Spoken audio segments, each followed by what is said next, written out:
Welcome to educational academy. आज हम पढ़ेंगे फैक्टर ऑफ अफेक्टिंग इंसोलेशन का पार्ट 2। जो पार्ट 2 हम रह गया था, जो लास्ट क्लास में हमने करे थे, इसका फर्स्ट पास डे ड्यूरेशन के बारे में, क्या मतलब सूर्य ताप को प्रभावित करने वाले कारक को हमने देखे थे कि क्या डे ड्यूरेशन के हिसाब से कौन सा ऐसा दिन होता है जो जिसकी वजह से ज्यादा इंसुलेशन प्राप्त होती है और कौन ऐसा दिन नहीं पड़ता इंसुलेशन ज्यादा प्राप्त होता है नॉर्थ पोल में, और कौन सा दिन जो साउथ पोल में जिससे इंसुलेशन ज्यादा प्राप्त होता है।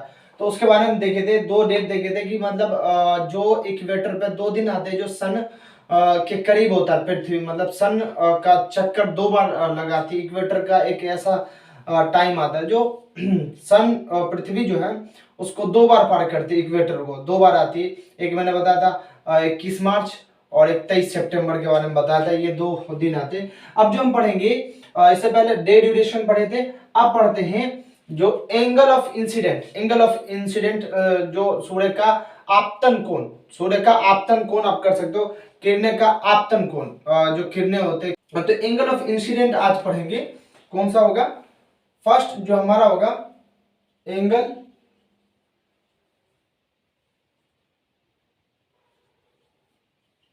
एंगल ऑफ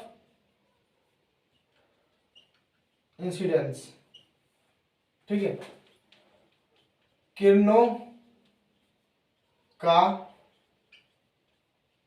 आपतन कोण, इसके बारे में पढ़ेंगे। ये है क्या, आप इसको पहले समझो। देखो, अगर गौर फिक्र के साथ इनको समझेंगे तो क्लियर आपको समझ में आएगा, ज्यादा टफ नहीं है। अगर इनमें बात करेंगे एंगल ऑफ इंसिडेंट, सूर्य का जो किरणें का आपतन कोण, मतलब क्या है इनका मतलब? देखो, एक समय आता है जो सन की जो रेडिएशन होती है एक जगह पे डायरेक्ट पड़ती है और एक जगह पे तिरछी पड़ती है। जैसे मैं आपको बताऊं, जैसे अगर इसको बताओ कि जिस जगह पे, इसका मतलब आप समझिएगा कि एंगल ऑफ इंसिडेंट मतलब जिस जगह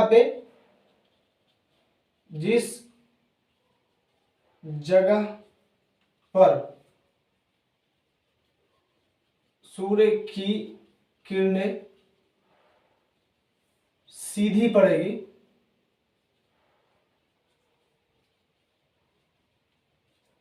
मतलब क्या है? सूर्य ताप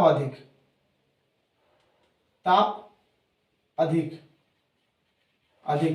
और जिस जगह पे कम पड़ेगी, क्या सूर्य की किरणें कम पड़ेगी, आप वहां पे सूर्य ताप क्या होगा?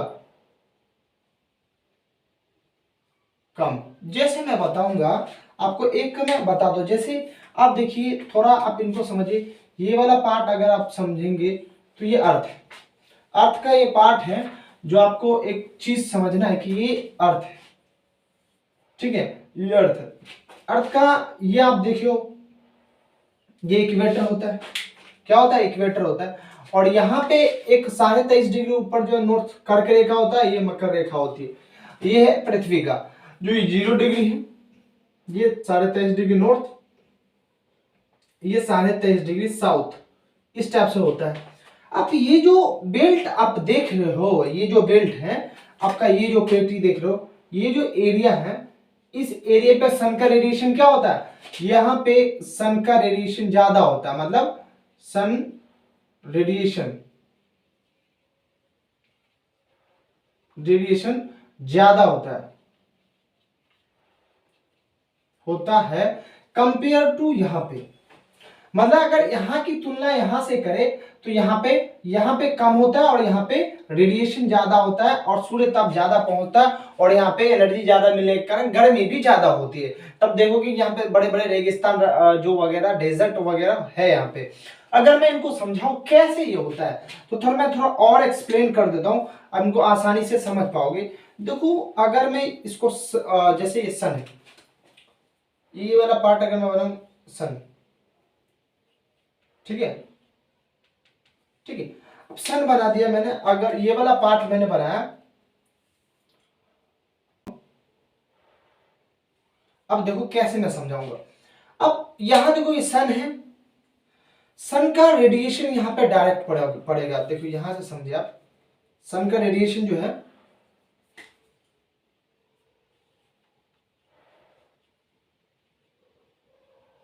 यहां से अगर मैं बात करूंगा इस वाले पार्ट पे, यहां से अगर यहां देखो यहां के इस वाले पार्ट पे अगर बात करूं तो क्या है, ये डायरेक्ट पड़ रहा है, ठीक है, आपको दिख रहा होगा यहाँ पे डायरेक्ट इसको इंसुलेशन प्राप्त है, ठीक है। अगर यही बात मैं अगर यहाँ पे बात करूं, अगर ये इसका इंसुलेशन यहाँ पे डालू, ठीक है, तो ये देखो कैसे जाएगा, ठीक है।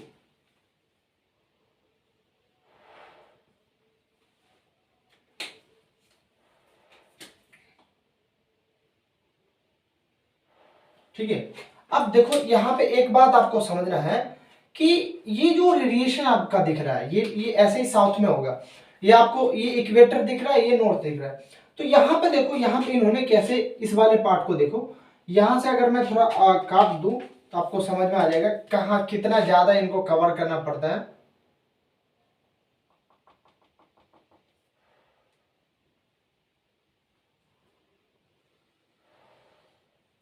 ये देखो,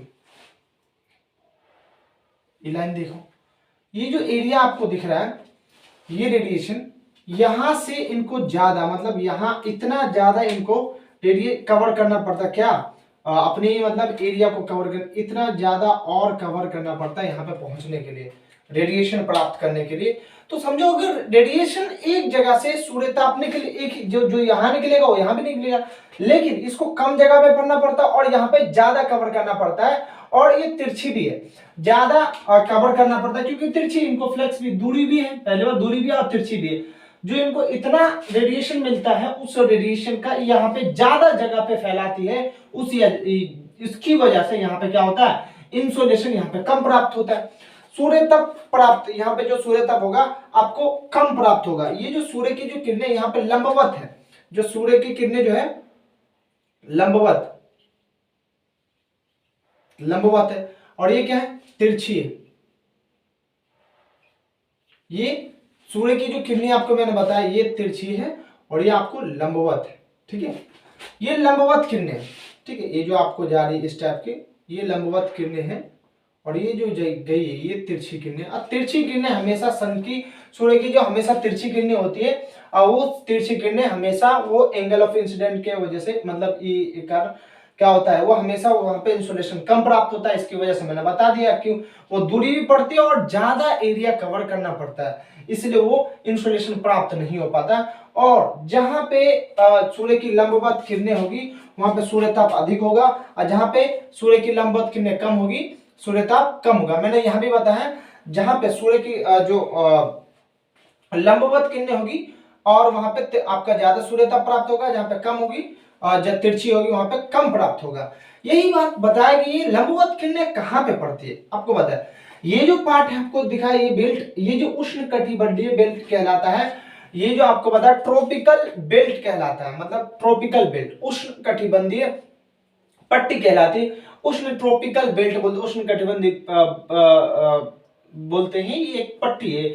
आप देखोगे ये वर्ल्ड है, वर्ल्ड को चारों तरफ से मतलब अगर घुमाओगे तो ये एक पट्टी नजर आएगा जहां पे सन की रेडिएशन डायरेक्ट पड़ती है, और इसी वजह से ये क्या कहलाता है, सन जो ट्रॉपिकल एरिया। आपको मैंने ये भी बता देता हूं तो आपको क्लियर समझ में आएगा।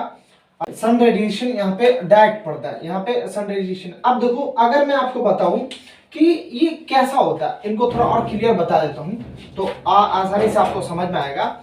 ये जो एरिया आपको दिख रहा है, इस एरिया में ये पार्ट जो आपको दिखेगा, ये पार्ट जो कहलाता है ये इक्वेटर 0 डिग्री, और यहां से अगर ऊपर जाओगे तो ये क्या कहलाता है, ये कहलाता है ये 23.5 डिग्री नॉर्थ और ये 23.5 डिग्री साउथ, ठीक है। तो इसकी वजह से ये जो एरिया है, ये जो आपको बन रहा है, तो वो सन, अगर मैं यहाँ पे बनाता हूँ सन को, सूर्य को, तो सूर्य का जो किरणें होगा डायरेक्ट यहाँ पे पड़ने के बाद ये डायरेक्ट यहीं पे पड़ेगी, ठीक है। सन रेडिएशन यहीं पे पड़ने के कारण क्या होगा, पूरी साल लगातार, अगर पूरी साल की बात करो तो सूर्य यहाँ से, सूर्य की किरणें यहाँ से लेकर डायरेक्ट यहाँ पे आएगी, और यहाँ से लेकर यहाँ जाएगी, यहाँ से लेकर यहाँ पे आएगी, और ये ऊपर नीचे ऊपर नीचे ऊपर नीचे इसका रेडिएशन पूरे का पूरे हमेशा चलता रहेगा। और ये एक आपको दिखेगा पट्टी की तरह, मतलब एक बेल्ट है, tropical belt, it's called tropical belt. और ट्रॉपिकल बेल्ट होने के कारण यहाँ पे क्या होता है कि यहाँ पे सूर्य की किरणें मतलब इंसोलेशन ज्यादा प्राप्त होगी तो गर्मी भी ज्यादा होगा। तो इनको कहते हैं ट्रॉपिकल बेल्ट। इसको क्या बोलते हैं? ट्रॉपिकल बेल्ट, उष्ण कटिबंधीय पट्टी, बंधीय पट्टी। अब देखो उष्ण कटिबंधीय पट्टी बोलते हैं। अब यहां से थोड़ा सा और ऊपर जाओ, 23.5 डिग्री अगर नॉर्थ जाओगे इक्वेटर से, जैसे मैंने यहाँ पे अगर कवर करा ये वाला पार्ट, तो ये कहलाता है आर्कटिक सर्कल, आर्कटिक सर्कल, ठीक है ना, ये कहलाता है आर्कटिक सर्कल, आर्कटिक वृत्त। क्या कहलाएगा? आर्कटिक सर्कल, आर्कटिक वृत्त। और ये 66.5 डिग्री पे, ये कौन सा है? 66.5 डिग्री। और ये वाला पार्ट जो आपको देख, ये उपोष्ण कटिबंधीय, ये ट्रॉपिकल बेल्ट कहलाता है। और ये वाला पार्ट जो है आपका उपोष्ण कटिबंधीय एरिया, मतलब यहाँ पे आपका टेम्परेचर, सन की रेडिएशन तिरछी पड़ेगी, जिस कारण यहाँ पे हॉट कम होगा, गर्मी कम होगा। इसी वजह से अगर भारत का पता लगा है इंडिया का, तो इंडिया कहाँ है? इंडिया में देखोगे, इंडिया अभी अगर मैं बात करूं, इंडिया यहाँ पे, इंडिया कहाँ है? यहाँ पे। अगर मैं थोड़ा एरिया बनाऊं तो इंडिया यहाँ पे, ठीक है, ज्यादा उधर हो गया, थोड़ा और इधर बनाते। इंडिया कहाँ है? इस वाले पार्ट में। और इंडिया का आधा पार्ट तो भाई ये कर्क रेखा का दक्षिणी भाग से मिलता है, और आधा कर्क रेखा से उत्तर में। तो हम कह सकते हैं भाई आधा हमारा उष्णकटिबंधीय, आधा कुछ और है। लेकिन ऐसा नहीं, हमारा कुछ ज्योग्राफिकल रीजन भी है। माउंटेन की वजह से साइबेरिया से आने वाली जो ठंडी हवा है हमारे भारत में प्रवेश नहीं कर पाती, उसकी वजह से हमारा जो ट्रॉपिकल, हमारा जो रीजन, हमारा जो क्लाइमेट है वही है कौन सा? ट्रॉपिकल बेल्ट, मतलब उष्णकटिबंधीय। 66.5 और 23 डिग्री के एरिया में इसको बोलते हैं टेम्परेट। इसको क्या बोलते हैं? टेम्परेट, टेम्परेट, टेम्परेट एरिया, मतलब उपोष्ण कटिबंधीय, उपोष्ण कटिबंधीय एरिया। और यहाँ आपको पता है 66.5 से अगर ऊपर जाओगे तो यहाँ पे फ्रिज जोन कहलाता है, इसको फ्रिज जोन भी बोलते हैं, फ्रिज जोन या कोल्ड एरिया, कोल्ड। और यहाँ पे भी फ्रिज जोन या कोल्ड एरिया, कोल्ड। अब एक चीज और समझो भाई, ये 3-4 वर्ड मैं बता रहा हूं। एक होता है कूल होता है, एक होता है कोल्ड होता है, एक होता है वार्म, और एक होता है हॉट, ठीक है। कूल किसे कहते हैं? कूल उसे कहते हैं जो आपको ज्यादा ठंडा, जो कूल क्या हो कि एक नरम अवस्था में हो, जैसे ठंडा चीज हो, कूलर वगैरह, जो आपको जो जमा हुआ चीज ना हो और ठंडा हो, उसे बोलते हैं कूल। एक कोल्ड वगैरह, जैसे कोल्ड ड्रिंक वगैरह पीते हो, कैसे बर्फ जमा हुआ होता है, ज्यादा ठंडे को बोलते हैं कोल्ड। इस तरह गर्म, वार्म, मतलब थोड़ा गर्म को उसे बोलते हैं वार्म। एंड सबसे जो गर्म धधकती भी होती है उसे बोलते हैं हॉट। तो ये आपका है, ये 3-4 वर्ड को समझ, इसी से रिलेटेड है। तो आपको ये एरिया समझ में आया होगा। और इसी में हम समझ रहे थे हमारा जो सन रेडिएशन सबसे ज्यादा इसी ट्रॉपिकल एरिया बेल्ट पे पड़ता है, जिस कारण यहाँ पे सन रेडिएशन ज्यादा होने के कारण इंसुलेशन ज्यादा प्राप्त होता है और यहाँ पे गर्मी ज्यादा होती है। तो हमने इसको क्लियर कर लिया। एंगल ऑफ इंसिडेंट, किरणों का आपतन कोण, अगर जिस जगह पे सूर्य की किरणें सीधी पड़ेगी, मतलब लंबवत पड़ेगी, लंबवत पर, सीधी का मतलब लंबवत पड़ेगी, सूर्य ताप अधिक होगा और वहां पे गर्मी ज्यादा होगी। अगर रात को कम, अगर वो तिरछी पड़ेगी तो सूर्य ताप कम पड़ेगा। तो हमने एंगल ऑफ इंसिडेंट के बारे में पढ़ लिया। अब आगे हम पढ़ते हैं कौन सा पार्ट, अगर इनको फैक्टर है जो इनसे रिलेट करती हैं सूर्य ताप को प्रभावित करने में। तो अगला हम पढ़ेंगे जो हमारा है सूर्य और पृथ्वी की दूरी। ये आपको आई होप समझ में आया होगा, मिटा दे। तो दूसरा है distance from sun and earth, sun to earth, इसके बारे में पढ़ते हैं। सूर्य और पृथ्वी की दूरी। तीसरा पढ़ते सूर्य और पृथ्वी की दूरी, डिस्टेंस फ्रॉम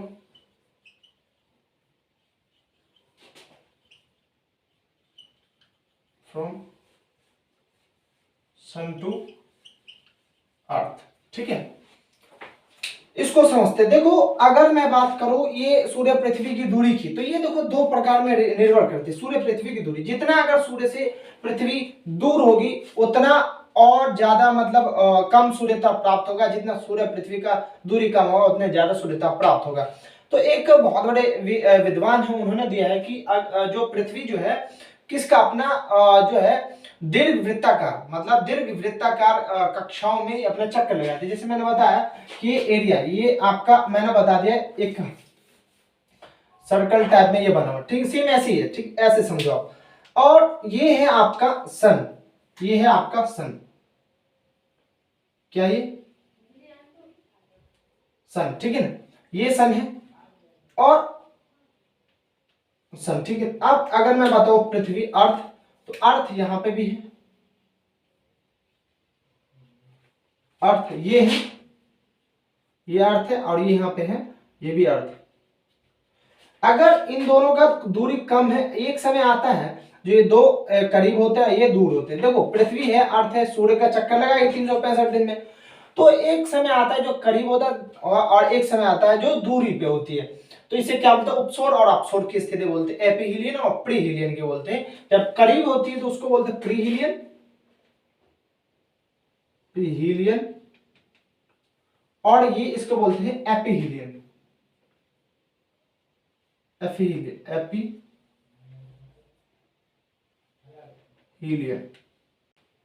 एपीहीलियन, ठीक है। ये होता है, ये प्रीहीलियन का मतलब क्या होता है, जब सूर्य पृथ्वी के नजदीक होता है इसको बोलते हैं उपसौर, उपसौर, इसे बोलते हैं अपसौर, ठीक है। ध्यान रखना, अगर सूर्य का मतलब सूर्य का पृथ्वी का अगर ये नजदीक वाला मतलब ये वाला पार्ट होगा तो क्या है, तो आप समझ लीजिएगा सूर्य, अगर ये वाला इंसिडेंट हो रहा है, ये वाला जो पार्ट है यहाँ पे हो रहा है, तो आप समझिएगा क्या होगा, तो इंसोलेशन, रेडिएशन, इंसोलेशन ज्यादा प्राप्त हो, इंसोलेशन ज्यादा। अगर ये वाला पार्ट है दूरी है तो क्या, इंसोलेशन कम, कम। जैसे अगर मैं बात करूं कि सूर्य पृथ्वी की दूरी कितनी है, तो सूर्य पृथ्वी की दूरी आपको पता है 15 करोड़ किलोमीटर है, ये आपको पता होना चाहिए। ये घटता बढ़ता रहता है, अगर मैं यहाँ पर तो ये इसका लगभग माना गया है, कम और ज्यादा भी हो सकता है, 15 करोड़ किलोमीटर इसको माना गया है।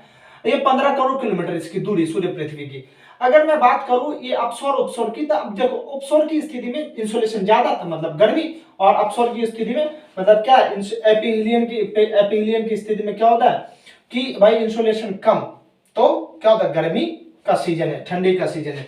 तो ये कब होता है, ये आपको देखो, ये जो करीब ये जो एरिया है आपको ये पड़ता है, ये जो एरिया है ये जुलाई का पड़ता है, ये पड़ता है जनवरी का मौसम। तो जब सूर्य और पृथ्वी का जब नजदीक का समय होता है वो होता है आपका जो समय है, जो संडे जो ये है इन दोनों का करीब, तो ये कौन सा समय होगा, ये 3 जनवरी को होगा, जब 3 जनवरी को। और ये क्या होगा, ये जब दूरी का समय तो ये क्या 4 जुलाई, ठीक है, आपको ये समझना है 4 जुलाई। अब बात आती है भाई 3 जनवरी को जब पृथ्वी और सूर्य इतना करीब है, तो भाई क्या है, ठंडी गर्मी होना चाहिए, लेकिन यहाँ पे भारत में क्या होता है, ठंडी का मौसम होता है। ध्यान रखना इसमें, अगर आपको बताए कि अगर सूर्य पृथ्वी का दूरी जनवरी में सबसे करीब है, तो आपको बताइए कि भाई इस जनवरी के माने तो भाई क्या इसमें तो भाई ठंडी होना चाहिए पूरी दुनिया में, लेकिन भारत में देखा जाए तो वहां तो भाई ठंडी, यहाँ तो गर्मी होना चाहिए, लेकिन भारत में ठंडी है। ऐसा क्यों, क्योंकि उस समय खुद सूर्य जो होता सन कहां जाए, साउथ दक्षिणी हेमिस्फीयर मतलब साउथ दक्षिणी गोलार्ध में जा चुकी होती है, उसकी वजह से भारत में उसका इंसोलेशन कम प्राप्त होता है, और वो समय होता है जनवरी का मौसम, और उस समय भारत में ठंडी पाई जाती है। आपको ये पता चल गया, तो इसलिए ये आपको पता चलिए कि इस समय लिख लीजिए नोट करके, कि नोट याद रहेगा कि भाई जनवरी में भारत में सर्दी रहती है,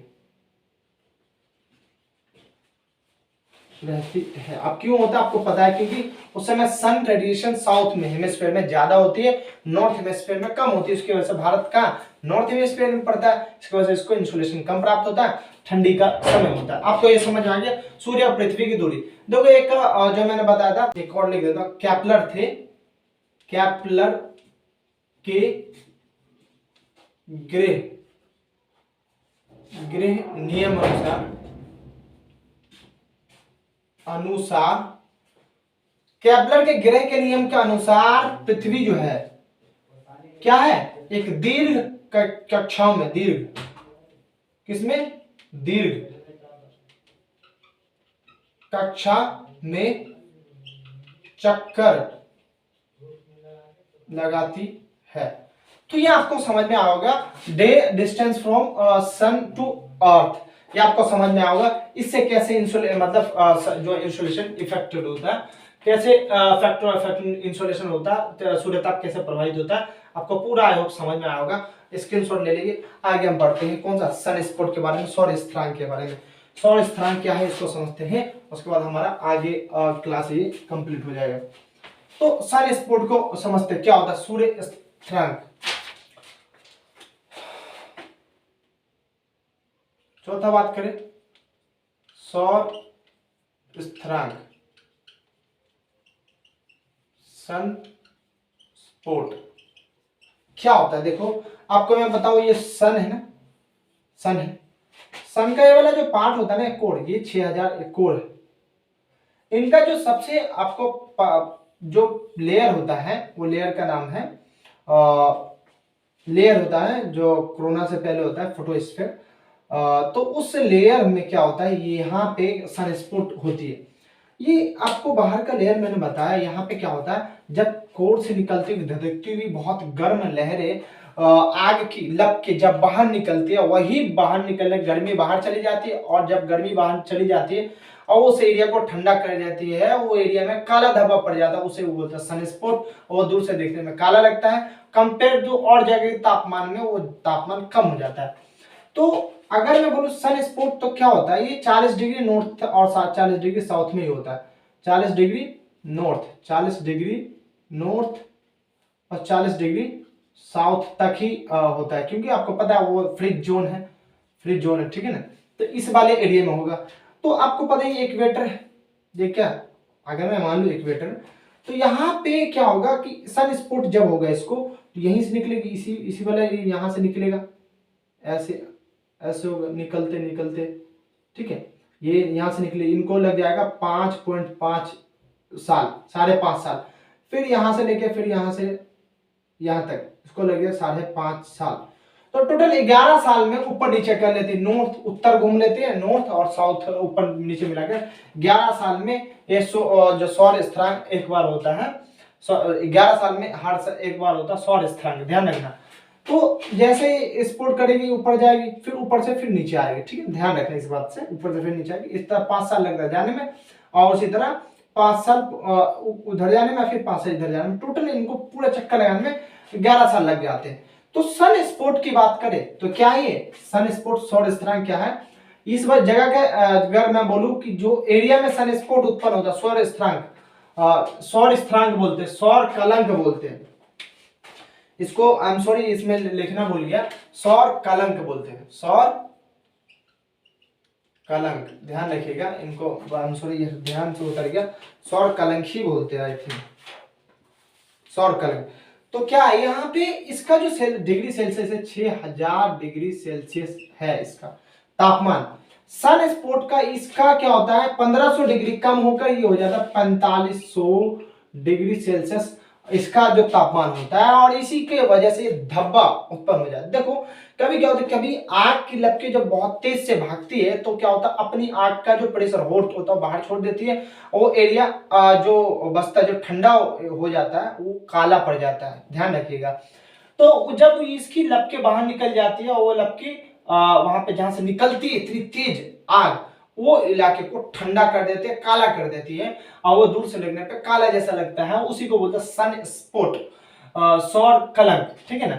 अब देखिए क्या होता है, सौर कलंक ज्यादा होने के कारण क्या होता है, सूर्यताप में प्रभावित होती है। जहां पे सौर कलंक ज्यादा, इसका मतलब समझिए कि उस जगह से सूर्यताप ज्यादा निकला है, इसका मतलब कि सौर कलंक ज्यादा होने की वजह से सूर्यताप ज्यादा हो गया, सौर कलंक कम होगा, सूर्यताप कम होगी। फॉर एग्जाम्पल मैं बताऊं, सौर कलंक ज्यादा होगी तब तो पता चलेगा कि सूरज से सबसे ज्यादा लपकें निकली है इस साल, इस 11 साल में। तो जितना ज्यादा सौर कलंक उतनी ज्यादा क्या होगा, गर्मी, मतलब इंसोलेशन पृथ्वी पे आएगा, जितना कम सौरकलंक उतनी कम इंसोलेशन अर्थ पे आएगी। तो आप लिख लीजिए, जितना ज्यादा सौरकलंक, ज्यादा सौरकलंक क्या होगा, ज्यादा सूर्य ताप, कम सौरकलंक